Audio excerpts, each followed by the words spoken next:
वर्तमान में शस्त्र और शास्त्र दो विधाएं हैं और ये दोनों विधाएं जब तक हम सनातनी अपने साथ लेकर के चले,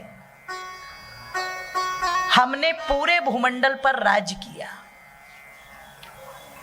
उस राज करने के पीछे केवल शस्त्र नहीं थे, अपितु शास्त्र भी थे। जिन शास्त्रों में वर्णन आता है कि संगच्छध्वम संबद्धम संभो मनांसी जानता, देवा भागम यथा पूर्वे संजनानाम उपासते। वेद के संगठन सूक्त का ये मंत्र कहता है हम सब साथ मिलकर के चले, हमारे मन एक हो, हमारे विचार एक हो।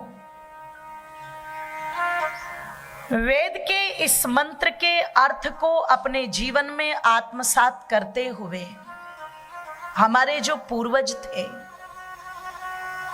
वो इसी परंपरा को अपने साथ लेकर के चले। इसलिए इस परंपरा के आधार पर पूरे भूमंडल पर एक छत्र चक्रवर्ती साम्राज्य आर्यवर्त के लोगों का रहा, भारत देश के राजाओं का रहा। क्योंकि वहां बड़ी सीधी सी बात थी, परित्राय च साधूनाम विनाशाय च दुष्कृताम। अगर सज्जन व्यक्ति दूसरी सीमा का भी है, दूसरे देश का भी है, तो उस सज्जन की भी रक्षा की जाए। और अगर दुर्जन व्यक्ति, दुष्ट व्यक्ति अपने परिवार का भी है तो उसको भी जीवित रहने का कोई अधिकार नहीं है। सब ओर से धर्म की रक्षा होनी चाहिए, धर्मयुक्त वातावरण होना चाहिए और धर्म का ही परचम फहरना चाहिए। इस नीति ने ही आर्यवर्त देश की भूमि को समस्त भूमंडल पर धर्मगुरु बनाया, विश्व गुरु बनाया। इसलिए हमने दुनिया पर राज किया। पर ध्यान रखिएगा मेरी माताओं बंधुओं, जब हमारे सिद्धांत हमसे अलग हुए, हमारी ये नीतियां हमसे अलग हुई, हमारा ये दृष्टिकोण बदला, हमने शस्त्रों को भी छोड़ा और शास्त्रों को भी छोड़ा। मुझे क्षमा कीजिएगा, ये मुझे कहना पड़ रहा है। हमने शास्त्रों को भी अलग कर दिया और शस्त्रों को भी अलग कर दिया और पूजा पाठ के नाम पर केवल और केवल हमने एक चौपाई को, एक सिद्धांत को बड़ी अच्छी तरह से याद कर लिया कि कलयुग एक नाम आधारा। बस कलयुग में तो केवल नाम भी ले लो भगवान का, उतने से ही कल्याण हो जाएगा। पर पता नहीं क्यों ये महापुरुषों के वंशज, ये भगवान राम के वंशज, ये भगवान कृष्ण के वंशज ये भूल गए कि जिनका नाम आप ले रहे हैं, जिनकी पूजा आप कर रहे हैं, उन्हें भी कर्म करने के लिए कर्म क्षेत्र में उतरना पड़ा था। जब वो भी कर्म करके, पुरुषार्थ करके अपने जीवन को महान बना रहे हैं, तपस्वी बना रहे हैं, तो उनके भक्त होने के नाते उनके पद चिन्हों पर चलते हुए हमें उसी आचरण को अपने आचरण में उतारना चाहिए। नाम लेने मात्र से बात नहीं बनेगी, अपितु उनके चरित्र को अपने चरित्र में धारण करने से कल्याण हो सकता है। ये बात हमें समझ में नहीं आई। हमने चौपाई तो बहुत गाई, सीताराम सीताराम सीताराम कहिए और जाहि विधि राखे राम, बोलो ताही विधि रही। अब जरा विचार करना एक बार, चौपाई तो हमने बोल दी कि जाही विधि राखे राम ताही विधि रही है। तो आप चिंतन करना, क्या भगवान यही चाहते थे जिस देश के अंदर दूध की नदियां बहती हो वहां मद्य की नदियां, शराब की नदियां बह जाएं? क्या इसमें भी राम रख रहे हैं जी? आप विचार करना, क्या राम यही चाहते थे कि जिस देश के अंदर वो अपने पिता की आज्ञा पालन करने के लिए 14 वर्ष वनों की ओर चले गए हो, वहां जगह जगह पर वृद्धा आश्रम खुल जाए? क्या राम यही रखना चाहते थे? एक बार मेरी माताओं बंधुओं चिंतन करना, पता लगा जिस देश के अंदर नारी का इतना सम्मान हो कि मातृवत परदारेशु परदर्वेशु लोष्टवत, अगर आयु में बड़ी है तो वो माँ के समान है, बराबर की है तो वो बहन के समान है, और छोटी है तो वो बेटी के समान है, उस देश के अंदर उसी स्त्री के, उसी नारी के या उसी बेटी के 36 टुकड़े हो जाए, क्या इसकी अनुमति भी राम दे रहे हैं? आप विचार जरूर करिएगा, चिंतन जरूर करिएगा। जिस देश के अंदर कहा जाता हो गौ विश्वस्य मातरः, गौ विश्व की माता है, वहां सरेआम तिरंगे झंडे के ऊपर रख करके गौ माता की गर्दन काटी जाए, तो क्या इसकी अनुमति भी राम ही दे रहे थे? आप विचार करना, चिंतन करना। जिस देश के अंदर नौजवान चरित्रवान और सदाचारी होने चाहिए थे, वहां जो अश्लीलता के गहरे सागर में वो डूबते जा रहे हैं, तो क्या ये भी राम चाहते थे? अर्थ तो बहुत अलग था, पर हमने अनर्थ कर दिया।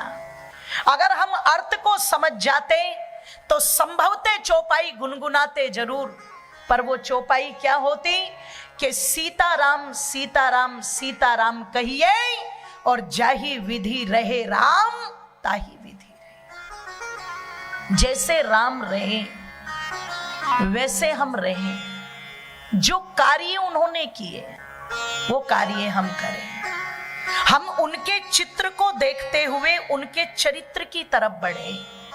बस ये जो कथा है ये उसी चरित्र की कथा है।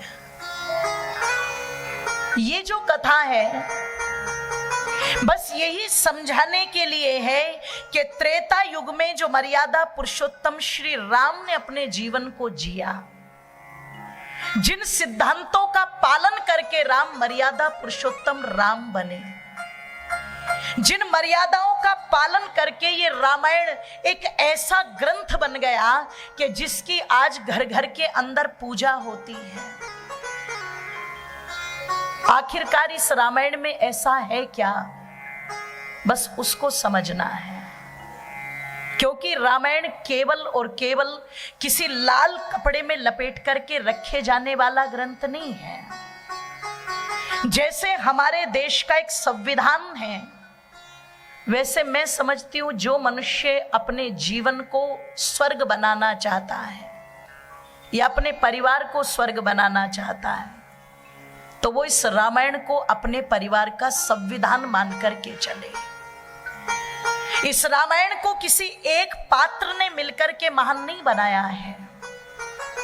इस रामायण में हर एक पात्र है जिसने सिद्धांतों का पालन करके इस रामायण को इतना पूजनीय और इतना वंदनीय बनाया है। ओ मेरी मातों बंधुओं, इस रामायण में वो प्रभाव है जो जितना आवश्यक त्रेता काल में रहा होगा उससे कहीं ज्यादा आवश्यक आज है। आज इसकी वर्तमान में हमें बहुत आवश्यकता है। और ये जो कथा आदि कहने का जो महत्व है, जो उद्देश्य है,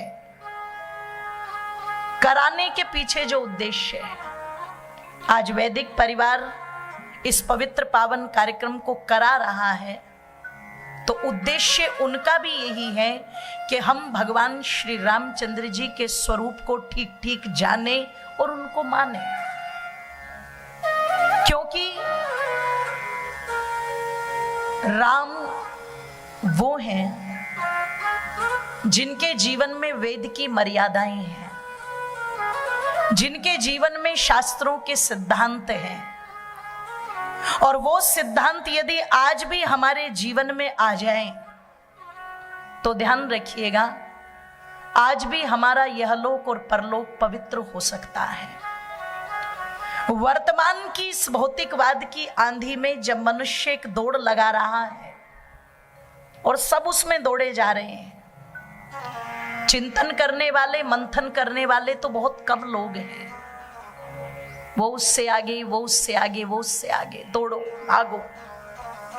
कहाँ जाना है समझ नहीं पा रहे, करना क्या है समझ नहीं पा रहे हैं। तो आइए, ये जो कथा है ये हमारे अंदर उस चिंतन को उत्पन्न जरूर करेगी कि किम करणीयम किम ना करणीयम, मैं क्या करूं और क्या ना करूं।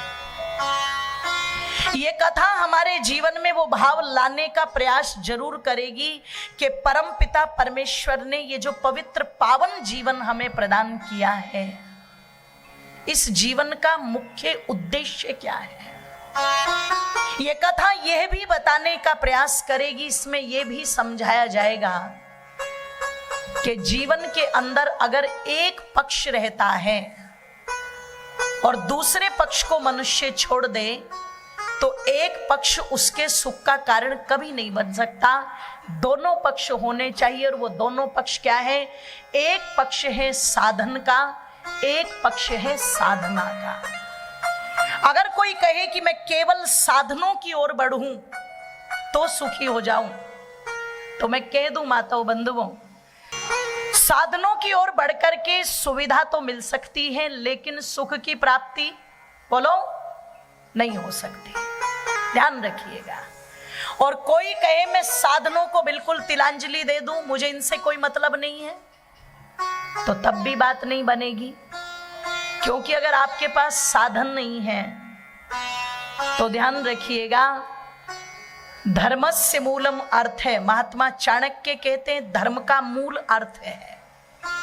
फिर कहां से तो गौशालाएं चलेंगी, कहां से गुरुकुल चलेंगे, कहां से यज्ञ आदि बड़े कार्य होंगे, कहां से धर्म का प्रचार होगा, कहां से परमार्थ और परोपकार होगा।